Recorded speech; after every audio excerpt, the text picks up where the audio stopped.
سورۃ البقرہ آیت نمبر 275 ہے۔ اعوذ باللہ من الشیطان الرجیم الذین، اور وہ لوگ یأکلون الربا، جو کھاتے ہیں سود کو، لا یقومون، نہیں وہ کھڑے ہوتے، الا مگر، کما یقوم الذی، جس طرح کھڑا ہوتا ہے، الذی وہ شخص، یتخبطہ الشیطان، کہ حواس باختہ بنا دیا ہوا ہے اس کو شیطان نے، من المس، چھو کر، ذالک، یہ سزا، بانہم، اس وجہ سے ہے کہ بے شک، قالوا، انہوں نے کہا، انما البیع، بیع تو صرف، مثل الربا، سود ہی کے مثل ہے، وَأَحَلَّ اللَّهُ الْبَيْعَ، اور حلال کیا اللہ نے بیع کو، وَحَرَّمَ الرِّبَا، اور حرام کیا ہے سود کو، فَمَنْ جَاءَهُ، پھر وہ شخص، جاہو کہ آ جائے اس کے پاس، موعظۃ، نصیحت، من ربہ، اس کے رب کی طرف سے، فانتہا، تو بعد آ گیا، فَلَهُ، اس کے لیے ہے، ما، وہ کچھ، سلفا، جو گزر چکا ہے، وَأَمْرُهُ إِلَى اللَّهِ، اور اس کا معاملہ اللہ کی طرف ہے، وَمَنْ عَادَ، اور جو شخص دوبارہ سودی معاملہ کرے، فَأُولَئِكَ أَصْحَابُ النَّارِ، یہی لوگ دوزخ والے ہیں، ہم فیہا خالدون، اور اس دوزخ میں ہمیشہ ہمیشہ رہیں گے۔ تو اللہ تعالیٰ نے اس قرآن مجید کی آیت میں فرمایا ہے کہ جو لوگ سودی کاروبار کرتے ہیں ان کی حالت اس طرح ہے کہ جس طرح شیطان نے اسے حواس باختہ بنا دیا، شیطان اس کے پیچھے لگا ہوا ہے، شیطان نے اس کو حواس باختہ بنا دیا ہوا ہے، تو شیطان اس کے پیچھے ہے، تو شیطان نے اس کو گمراہ کیا ہوا ہے۔ وہ کس طرح؟ یعنی کہ سود خور قیامت کے دن مخبوط الحواس اور پاگل ہو کر اٹھے گی، دنیا میں بھی بے حرص کی وجہ سے ان کی یہی حالت ہوتی، بس ادھر سے آ جائے ادھر۔ سود میں، سود کہتے کس کو ہیں؟ تو بات یہ بھی سن لے کہ سود کا، الربا کا معنی، لفظی معنی بڑھانا، زیادہ ہونا، تو شریعت کی اصطلاح میں قرض دے کر اصل مال سے زیادہ جو لیا جاتا ہے اسے ربا، سود کہتے ہیں۔ شریعت کی اصطلاح میں قرض دے کر اصل مال سے زیادہ لینا، 15 روپیے دے کے تو 20 لینا، ان سود کہندے نے۔ علامہ راغب اصفہانی نے کہا یعنی کسی قرض پر بغیر کسی مالی معاوضہ کے محض مہلت بڑھا دینے کی بنا پر زیادہ حاصل کیا جاتا ہے۔ تو اب مسئلہ یہ، کاروبار میں نقصان بھی ہوتا ہے، فائدہ بھی ہوتا ہے، اس میں ہوتا ہی نقصان ہے اور سود میں ہوتا ہی فائدہ ہے، کاروبار میں دونوں چیزیں ہوتی ہیں۔ تو اللہ تعالیٰ نے ان چیزوں کو منع فرمایا ہے، اور موجودہ بینک کاری کا نظام بھی واضح سود پر مبنی ہے۔ سیونگ اکاؤنٹ اور PLS تو واضح سود ہے۔ کرنٹ اکاؤنٹ اگرچہ سود نہیں دیا جاتا مگر بینک وہ رقم آگے سود پر چلاتا ہے۔ آج کل کل اسلامی بینکنگ کا بہت شور ہے، مگر علماء نے، جن میں حنفی علماء بھی شامل ہے، اسے سودی ہی لا پر مبنی قرار دیا ہے۔ جیسے بیمہ، انشورنس بھی سود ہے، جوئے کا مرکب ہے۔ اس طرح انعامی باؤنڈ، یہ بھی سود ہے اور جوئے کا مرکب ہے۔ سود کی ایک صورت نقد اور ادھار کی قیمتوں کا فرق ہے، قسطوں کا کاروبار اس طرح ہی چل رہا ہے، حالانکہ یہ رقم سود ہے۔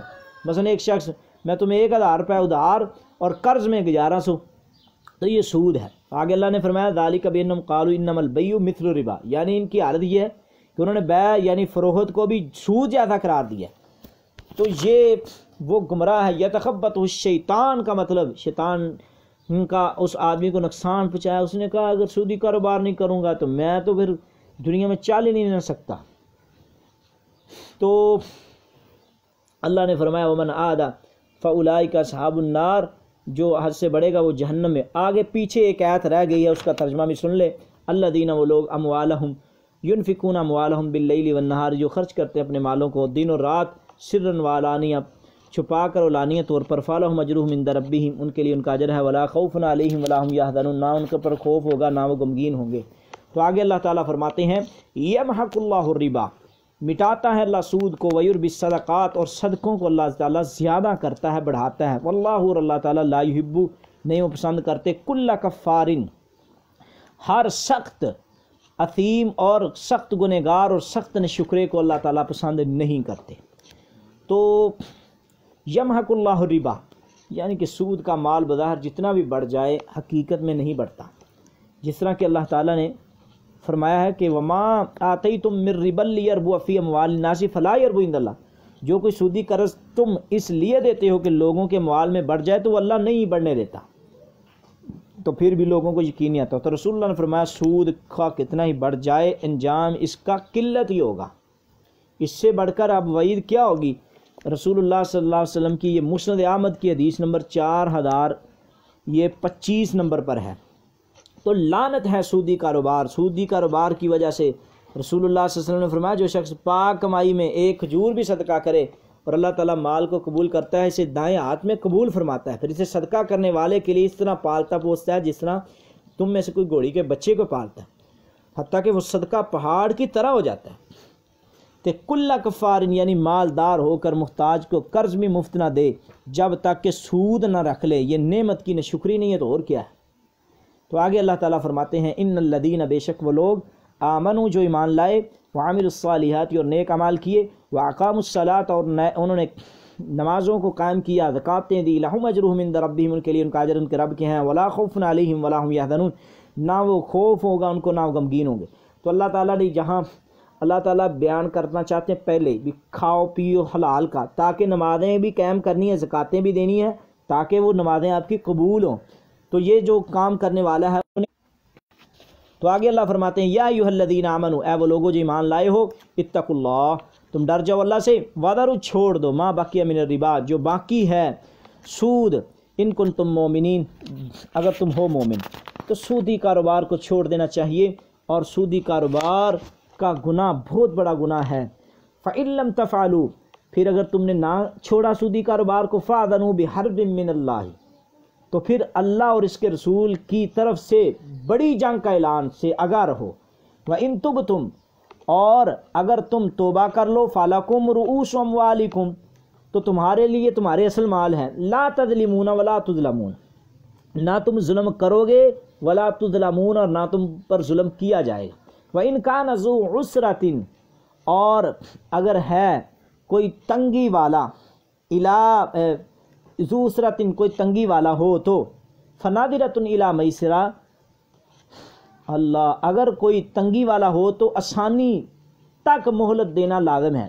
وَإِن كَانَ ذُو عُسْرَةٍ تنگی والا فنادرۃ الی میسرہ تو آسانی کی طرف مہلت دینا جائے. وَإِن تَصَدَّقُوا اگر تم صدقہ کرو گے خیر لکم یہ تمہارے لیے زیادہ بہتر ہے ان کنتم تعلمون اگر تم جان لو.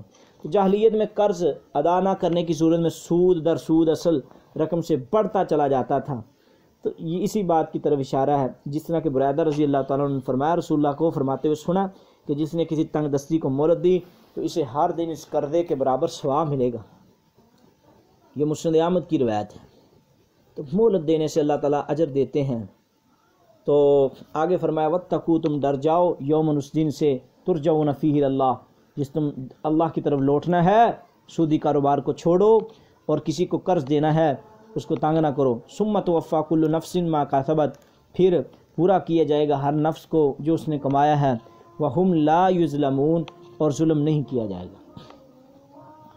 تو اس آیت میں اللہ تعالیٰ نے اپنے بندوں کو دنیا کے زوال پذیر ہونے اور اس کے اموال وغیرہ کے فانی ہونے اور آخرت میں اللہ کے سامنے پیش ہونے اور ہر عمل کے محاسبے اور اس کی جزا و سزا ہونے کے ساتھ نصیحت فرمائی ہے. ابن عباس فرماتے ہیں قرآن میں سب سے آخر میں جو آیت اتری ہے وہ یہی آیت. تو یہ سنن الکبریٰ بہقی میں ہے. تو اللہ تعالیٰ ہمیں ان آیات پہ عمل کرنے کی توفیق عطا فرمائے. تو آگے اللہ تعالیٰ فرماتے ہیں